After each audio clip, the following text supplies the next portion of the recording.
The grain wagon stopped coming in October, and by the time the frost hardened the road to Blackfin, I had already promised my hand to a man I had never met. "You do not have to do this," my father said, for the third time that morning, as if repeating it might undo the letter already sealed with the Alpha King's mark. "There are other ways to feed a village." "Name one," I said, and he had none, because there were none. The border wolves that fed on our cattle had grown bolder every season since the old truce lapsed, and only the king who held Blackfin's walls could put them down. He wanted a wife of steady blood to seal the peace between our valley and his hold. I had steady blood and no husband and a village that would not survive the thaw without his grain stores. It was not a hard sum. So I rode north in a cart loaded with my mother's shawl and little else, and I told myself I was not afraid, and I was lying the whole way. The road climbed for 2 days through country that grew sparser and colder with every mile, the last farmsteads giving way to bare black trees, and then to nothing at all but frozen fen grass bending under wind.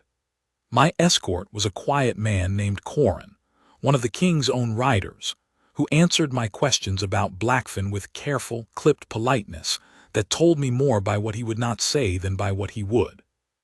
"Is he cruel?" I asked him on the second morning, when the silence had gone on long enough that I needed to break it or scream into it. "No, my lady." Corin did not look at me when he said it. "He is many things, cruel is not among them." "Then what is he?" Corin considered this a long moment, the way a man considers a question he has turned over many times himself without settling it. "Careful," he said finally, "more careful than any man I have ever served, as though he is guarding something none of the rest of us can see." I thought about that the rest of the ride, turning it like a stone in my pocket, and I had not solved it by the time the walls of Blackfin rose out of the frost ahead of us.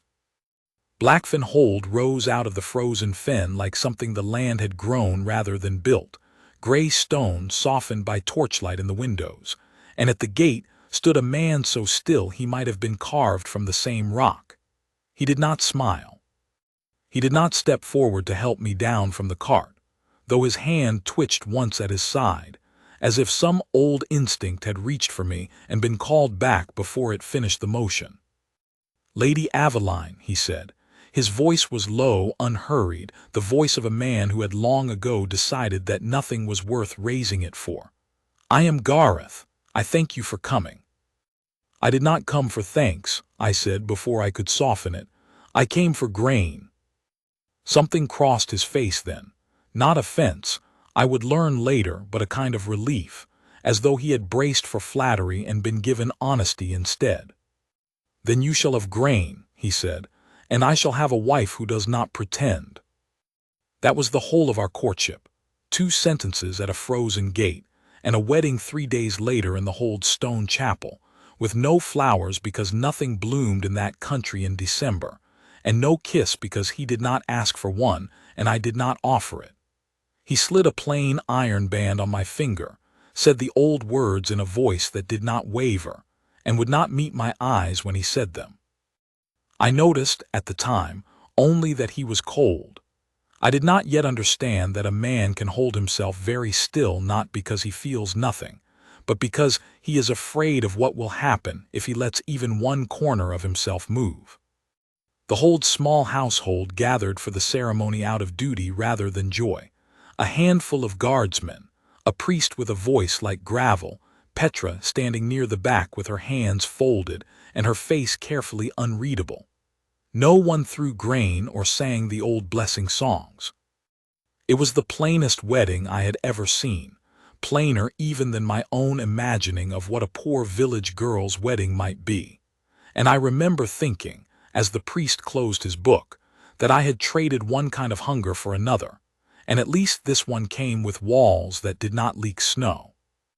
I told myself that was the last surprising thing he would ever do. I was wrong about that too, though it took the whole winter to prove it. My chamber in Blackfin was cold and bare the first week, a room built for a stranger, which was, after all, what I was. I set my mother's shawl over the one chair and hung dried lavender from the bedpost because the smell of stone made me think of tombs, and I did not cry where anyone could hear it, though I cried some nights into that shawl until it, too, began to smell of the fen. Gareth did not come to my door. He did not send for me at dinner either. I ate alone, or with his steward, an older woman named Petra who watched me with the guarded patience of someone waiting to see if I would break. I did not break. I had not ridden 2 days north through snow to break over a cold hearth and a colder husband. He is not unkind, Petra told me on the 5th night, setting down a bowl of barley soup she had not needed to bring herself. Only guarded. He has been guarded a long time. Guarded against what? Petra's mouth pressed thin, and she said only, "Ask him yourself, my lady, when he is ready to be asked," and left before I could press further. I turned the question over that night, unable to sleep, and found myself walking the cold corridor outside my chamber rather than lying awake beneath a ceiling I did not yet think of as mine. Blackfen at night was a hold of long shadows and longer silences, torches guttering low in their brackets, and I did not expect to find the king himself standing at the end of the east passage, at a narrow window that looked out over the fen, in the same stillness I had first seen him wear at the gate. He did not startle. "You should be asleep, my lady." "So should you," I said, before I remembered I was meant to be careful with him. "Forgive me, I did not mean to intrude." "You are not intruding." He did not turn from the window. Beyond the glass the fen stretched pale and frozen under a thin moon, and somewhere far off a wolf called once and went silent. "I often stand here at this hour. It is a poor habit. Petra tells me so at least once a week." "What do you look for?" For a moment I thought he would not answer, as he had not answered the question about the sums, about the grain, about whatever hunger he had claimed to know before it arrived. But he said, quietly, "I am not certain any more. I have stood at this window so many winters that I have forgotten whether I am watching for a threat or simply keeping myself from sleeping too easily. A king who sleeps easily has usually stopped noticing what is wrong with his hold." "And is something wrong with your hold?" "Several things," he said. "You have already found one of them in my ledgers." A pause, and then, almost too low to hear, "I did not expect to find someone willing to look for the others." I did not know what to say to that, so I said nothing, and we stood a while in a silence that was, for the first time, not entirely uncomfortable. When I finally turned to go back to my chamber, he said my name, only my name without title, the first time he had done so, and I stopped. "Aveline, thank you for coming north." "I came for grain," I reminded him, though gently now, without the edge I had given the words at the gate. "I know," he said. "I am thanking you regardless." I did not ask him about the woman he had lost. Not yet. Instead, I did what I knew how to do, which was work. I had run my father's household since I was 12. I knew how to stretch a grain store, how to salt meat so it lasted, how to keep a household from starving through a lean season without anyone above stairs noticing the cost of it. Blackfin's stores, I discovered within a fortnight, were leaner than anyone had told the king. His steward's ledgers did not match the shelves. Petra became, in those early weeks, the closest thing I had to a friend within those walls, though she would have called the word too soft for what passed between us. She taught me the hold's rhythms the way a mother teaches a daughter, which servants could be trusted with a confidence, and which could not, which corridors iced over first when the wind turned, how to read the guardsmen's moods by the set of their shoulders at the gate. She never asked me whether I loved my husband in those first weeks, and I was grateful for it, because I did not yet have an honest answer that would not have sounded either bitter or naive. "You watch him closely," she said to me once, catching me at the window of the great hall, my eyes following Gareth as he crossed the yard below in the failing light. "More closely than a woman watches a stranger she married for grain." "I am trying to understand him," I said. "That is all." "Understanding," Petra said. in the dry tone she used when she meant to be believed and disbelieved in the same breath, is usually where it begins. She did not press further, only handed me a fresh stack of linens to fold, and let the matter rest between us the way she let most things rest until I was ready to pick them up myself. I did not sleep easily those first weeks either, in a bed too large for a woman used to a narrow cot beside her father's hearth, in a room that echoed with every settling of old stone. I would lie awake listening to the wind work at the shutters and wonder whether I had made a bargain I could live inside, whether steadiness alone was enough to fill a house this cold, whether the man I had married would ever be more to me than a voice at a frozen gate and a signature on a marriage contract. I did not have an answer yet. I only had the work in front of me, and I did what any sensible woman does with an unanswerable question in the middle of a hard winter. I set it aside, and I tended what needed tending, and I waited to see what the season would teach me. I brought the discrepancy to him myself, in the room he used for a study, a narrow stone chamber with a single window that looked out over the fen. He was standing at that window when I entered, not reading, not writing, only standing, and something about the set of his shoulders made me think he had been standing that way a long while. "My lord," I said, "your grain will not last the season, not at the rate it is being drawn." He turned. For a moment I thought he would dismiss me. I had seen enough proud men do it. But instead he crossed to the table and looked over the figures I had brought, and his brow furrowed in something like respect. "You did these sums yourself." "I have kept a household on less than this before. I know what hunger looks like before it arrives." "So do I," he said quietly, and did not explain himself, and I did not ask, though the words sat with me the rest of that day like a stone in a shoe. We worked the ledgers together after that, not by his invitation exactly, but because I simply began appearing in that study each evening with my figures, and he stopped pretending he had not been waiting for them. It became the shape of our days, cold mornings apart, and an hour by lamplight where the space between us narrowed by inches neither of us named. He did not touch me in that month. He did not so much as brush my sleeve.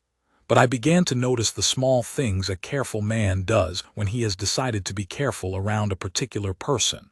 The way he angled his own body toward the drafty side of the room, so the warmth of the fire reached me first. The way he had my chair moved nearer the hearth without ever mentioning he had ordered it done. "You did not have to give me the better chair," I told him once, testing him. "I did not give it to you," he said. "I simply stopped needing it myself," which was, I understood later, the closest thing to tenderness the man allowed himself to speak aloud. It was in that same week that I found the token. I had not been prying. I want that understood, because I did not think of myself then as a woman who pried into a husband's private grief. But a heavy oak chest in the study had come unlatched when I moved a stack of ledgers, and inside, wrapped in a strip of faded blue cloth, lay a small carved wolf no bigger than my thumb, its wood worn smooth by handling, and beneath it a woman's hair ribbon gone brittle with age. I closed the chest at once and said nothing of it, but Gareth must have seen something in my face that evening, some question I had not asked, because he set down his pen and said, without my prompting, "You found the chest." I did not mean to. I know. He did not seem angry. If anything, he seemed almost relieved to have the matter forced into the open rather than carried alone any longer. Her name was Liz. She was a huntsman's daughter from the eastern villages, and I loved her before I was king, when I was only a second son who thought he would never sit this hall's chair. She died of a fever the winter before my father passed the crown to me, and I was not king yet, and could do nothing for her but hold her hand and promise her things I could not keep. "I am sorry," I said, and meant it fully. "I do not tell you this so that you will pity me," he said. "I tell you because I do not want there to be a locked chest between us that you wonder about and never ask after. I loved her. I do not regret having loved her, but I built a wall out of that grief the day she died, and I have lived behind it since, telling myself a king should want nothing so badly that losing it could undo him again." He looked at me then, steady, unflinching in a way that cost him something to hold. I do not know yet what to do with a wife who keeps finding the cracks in that wall without meaning to. I am not trying to tear it down, I told him. I did not say you were trying, he said. I said you were finding the cracks. There is a difference, and I have not yet decided which frightens me more. I did not know what to answer, so I only nodded, and let the matter rest there, though I noticed in the weeks after that he no longer kept the chest locked. And once, passing the study, I saw him take the little carved wolf out and turn it over in his hands before setting it back down, gently, like a man finally allowing an old wound to be looked at in daylight rather than only tended in the dark. Not everyone at Blackfen welcomed the crack in that wall so gently. Gareth's cousin, a broad-shouldered lord named Farron who had long served as his second in matters of the border watch, made no secret of his doubts about me at the long table one evening, when he thought I had already retired. A village bride, I heard him say, low but not low enough as I paused in the corridor outside the hall. Chosen for grain and nothing more. You cannot build a house on a foundation of turnips, Gareth. I did not ask for your accounting of my marriage, Gareth said, and there was an edge in his voice I had not heard him use before, quiet and final as a door closing. I only mean that a king's wife should carry more than a steady hand with a ledger. The old houses will ask what blood she brings us, what alliance, what name worth binding to ours. She brings a hold that does not starve this winter, Gareth said. She brings a household run better in 2 months than mine was run in the 10 years before her. If the old houses require more than competence and honesty from a queen, then the old houses may take their complaints to me directly, and I will answer them myself. A pause, and then quieter in a tone I had not yet heard him use for anyone, not even for me. Do not speak of my wife that way again, Farron. Not at my table. Not anywhere within these walls. I did not go in that night. I went back to my chamber with my heart beating strangely, torn between the sting of being called a turnip bride and the warmth of hearing a man who rarely raised his voice raise it, once, entirely in my defense. I did ask him about it the next morning because I had promised us both honesty, and honesty seemed a poor thing to abandon over embarrassment. You did not need to defend me so sharply. I have been called worse by better company than your cousin. Perhaps, Gareth said, but you are my wife, and I find I have very little patience left for anyone who forgets what that means under my roof. He said it plainly, without heat, the way a man states a fact of the world rather than a passing feeling, and it settled into me deeper for the plainness of it. It was not long after that I asked Petra whether I might ride down to see my own village, to know for myself that the grain promised was grain delivered, and Gareth surprised me by insisting he ride with me rather than send an escort in his place. The village was smaller than I remembered it, huddled tight against the cold, smoke rising thin from chimneys that had, my father told me later, burned precious little wood that winter for fear of running short. But the grain had come.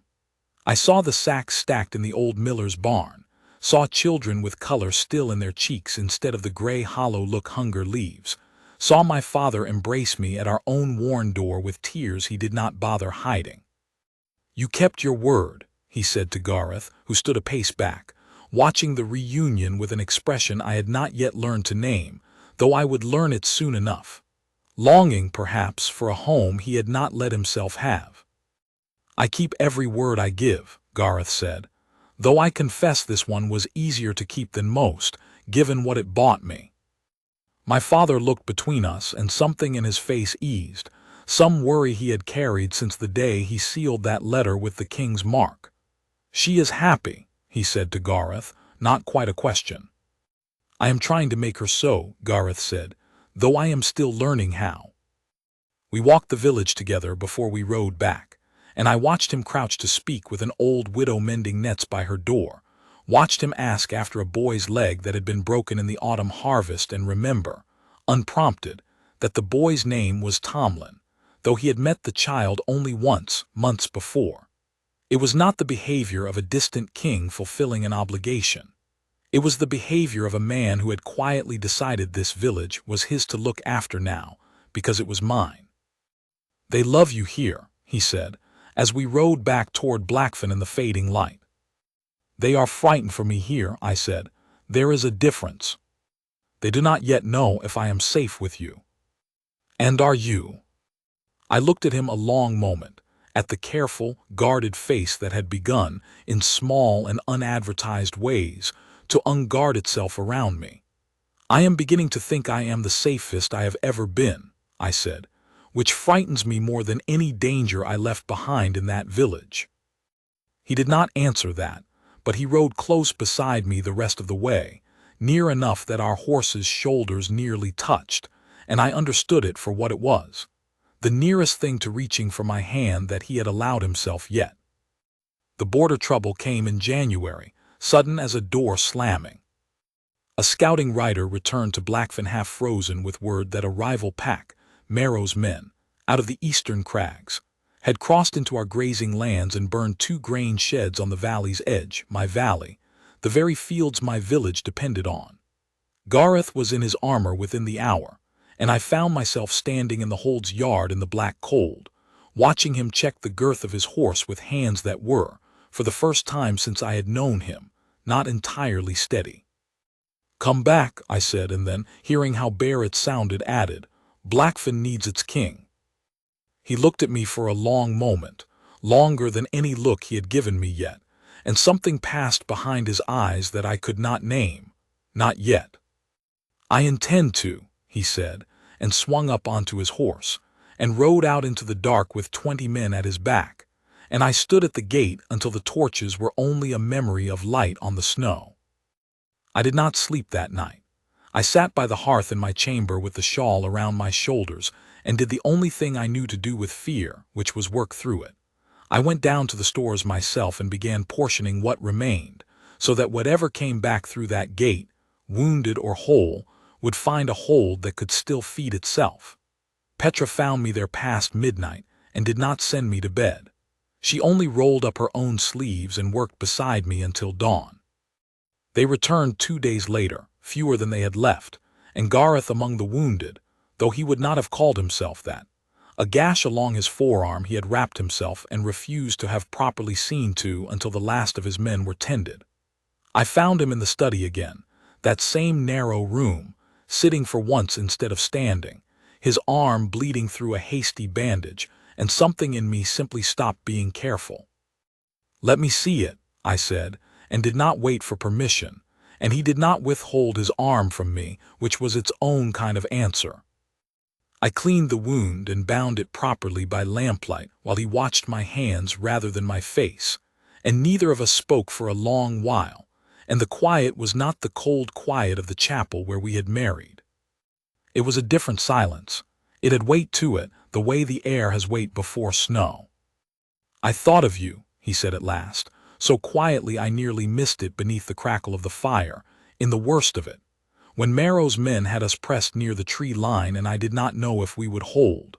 "I thought, if I do not return, she will still have the grain, still have the hold's protection, still be safe within these walls whatever becomes of me."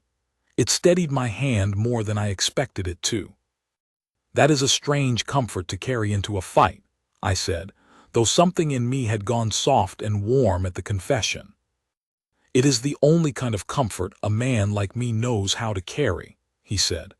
"I did not marry you to have someone to think of in a battle, Aveline. But I find I did, regardless, and I do not entirely know what to do with the knowing." "You held the border," I said finally. "I held it," he said. "Merrow will not cross again this season, but it cost men I cannot replace easily, and grain I cannot spare to feed the wounded through the rest of winter." He looked then, more tired than I had ever seen a man look, tired in the bones rather than the body. "I have spent this whole thin trying to keep every promise I have ever made, Aveline, and I do not know how much thinner it can go before something breaks." It was the first time he had said my name without my title in front of it. I felt it land somewhere under my ribs, warm and sudden, like a coal dropped into snow. Then we go thinner together, I said. That is what a household does. It does not break at the first lean month. It bends and holds and waits for spring. He looked up at me then, really looked, and I saw something shift behind his guardedness, some old door easing a finger's width on its hinge. You speak as though you have done this before, held a household through more than one hard winter. I have held my father's house through 3, I said. I know how to make less feed more. I know how to sit up all night with fear and not let it win. I am not made of anything finer than that, my lord, only steadier than most. Steadier than most, he repeated, very quietly, as though testing the words for a fit he had not expected them to have. I did not think I would find that in an arranged wife. I confess, I did not think I would find much of anything. What did you expect to find? He was quiet a long moment, and I thought he would deflect, as he had deflected every question near this one for 2 months. Instead he said, low and plain, I expected a stranger I would be dutiful toward and nothing more, because I had already decided I would not survive wanting anything more. I lost someone once, Aveline, many years past, a woman I loved before I was king, before I understood what it costs a man like me to love anyone at all. I swore after her that I would not let my heart walk that road again. I built this hold in myself, on the promise that I would rule well and love no one, because loving no one meant losing no one. And now, he said, I sit here with my arm bound by a woman who came to me for grain and stayed to hold my household steady through a war I nearly lost, and I find the promise I made myself is not one I can keep any longer, however much I built my whole life around keeping it. The fire cracked in the grate. Outside, the wind worked at the shutters like something looking for a way in. I am not asking you to love me, I said, because it seemed the honest thing to say, and I had promised myself honesty from the very first sentence I ever gave him. I married you for grain and safety, and you married me for peace along a border. Whatever else grows here, it does not have to grow because either of us needs it to. No, he agreed. It does not have to. He was quiet again, and then, slowly, as though the motion cost him something long buried and hard won, he reached across the space between our 2 chairs and set his hand, open, palm up, on the small table between us, not taking mine, only offering the shape of the question. I find that I would like it to grow anyway, he said, if you would have it. I looked at his hand a long moment, a king's hand, scarred and bound and open, asking rather than commanding, which I understood by then was the rarest thing he had ever offered anyone, and I put mine into it. The moment our palms met, I felt something move through me that I have no better word for than a hush, a sudden quiet in a place inside me I had not known was loud until it stopped being so, as if some small storm I had been carrying since the day I left my father's house had finally been told it could rest. I looked up and saw the same stillness settle over him, saw his breath catch and then release, slow, like a man setting down a weight he had carried so long he had forgotten its shape. What was that? I whispered.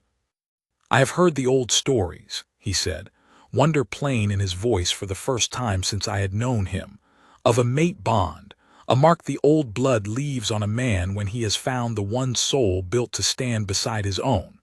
I did not believe I would ever feel it. I had made very sure of that. He turned my hand over gently in his, and where our palms had pressed there was the faintest warmth left behind, like a coal banked rather than cold. I think I have been waiting for you a great deal longer than these 2 months, Aveline. I simply did not know your name yet. I am not going anywhere, I said. I told you, I am steadier than most. Yes, he said, and for the first time since the frozen gate, he smiled. Not the polite shape of a king's mouth, but something unguarded, something that reached all the way to his eyes and stayed there. You are. He did not kiss me that night. He asked quietly if he might, and I understood that the asking was the gift itself, the whole shape of the man laid bare in one small courtesy, and I said yes, and it was brief and warm and careful, the kiss of a man who had waited so long to want something that he intended to be worthy of it before he let himself have more. I would like to say that was the end of our trouble, that the bond settled over us like a blessing and the rest of the winter passed easily. But that is not the truth of it, and I promised myself honesty from the very beginning of this account, so I will not abandon it now near the end. Marrow did not stay quiet long. Word came in February that he had gathered the Eastern Crag packs into something larger than a raiding party, a true muster, and that he meant to test Blackfin's border again before the thaw made the fen impassable to his men. Gareth called his captains to the hall, and for the first time since I had come north, I was asked to sit at that table as well, not as an ornament beside him, but as the woman who knew, better than any of his captains, exactly how many days their remaining grain could feed a hold under siege. "If he comes in force," Gareth said, spreading a worn map across the table, "he will come at the fen crossing, where the ground still holds enough frost to bear his riders. We do not have the men to meet him in open ground, and hold Blackfin's walls besides." "Then do not meet him in open ground," I said. Every eye at that table turned to me, and I felt Farron's doubt in the room like a draft under a door. But I had spent a winter learning this land, and this holds weaknesses better than any ledger, and I did not flinch from it. "The fen floods soft the moment the frost breaks nearest the willow stand," I said, "because I have watched the village boys avoid that ground every spring since I was a girl. If you let him cross there rather than at the stone ford, and time it to the first true thaw day, his riders will not hold that ground. You will not need to meet his numbers at all. The land will do it for you." Gareth studied the map a long moment, and then looked at me with something that was no longer merely respect. "You have just given me a battle plan that costs no more of my men's lives than it must." "I have given you a household trick," I said. "I have simply never seen anyone use fen mud as a weapon before, because no one asked the woman who grew up watching the ground." Farron, to his credit, did not argue the plan, though I saw him watching me differently after that council, the doubt in his face rearranging itself slowly into something less certain, and eventually into something almost like respect of his own. Gareth held the fen crossing 3 weeks later exactly as I had described it, timing his retreat to draw Marrow's riders onto ground that swallowed their horses to the fetlock and broke their charge before it ever reached Blackfin's walls. It was not a battle so much as a lesson the land itself delivered, and Marrow withdrew east with fewer men than he had brought and no appetite left for another season's raiding. Gareth came back from that crossing unwounded for the first time since I had known him, and found me waiting at the gate as I had promised I would be. And this time, when he swung down from his horse, he did not stop his hand from reaching for mine. He simply took it, in front of every rider and guardsman still filing through the gate behind him, and held it as though he had been doing so every day of his life rather than for the first time in the open, before witnesses, without needing the cover of a shadowed study to make the gesture safe. "You saved this hold twice this winter," he said, "once with a ledger and once with a river of mud, and I have done nothing to deserve either kindness." "You have kept every word you gave me," I said. "That is not nothing." "That is, I have come to learn, quite rare in a king." Petra, watching from the doorway with her arms crossed and her eyes suspiciously bright, muttered something about the whole hold needing a good cry, and went inside before either of us could see whether she meant it as a joke. Farron sought me out alone a few days after that, which surprised me more than the battle itself had. He found me in the kitchen garden, turning over the last of the frozen earth in search of anything worth salvaging before the true thaw, and he stood at the low wall a long moment before he spoke. "I misjudged you," he said, without preamble, in the manner of a man who had rehearsed the words enough times that softening them further would only ruin the saying of them. "I judged you a convenient bride bought with grain, and I said so where I ought not to have said it. I have watched you work this hold's ground, and its ledgers, and its king's temper, all winter, and I find I owe you an apology I have been too proud to offer until now." "You owe me nothing," I said. "You are only guarding a man you love in your own rough way. I cannot fault a man for that, even when his guarding wounds a little in passing." "He is fortunate in you," Farron said. "I do not say that easily, and I will likely not say it again, so take what use of it you can." He inclined his head, the closest thing to a bow I ever saw him give anyone who was not born to a crown, and left me alone with the cold earth and a warmth in my chest that had nothing to do with the season.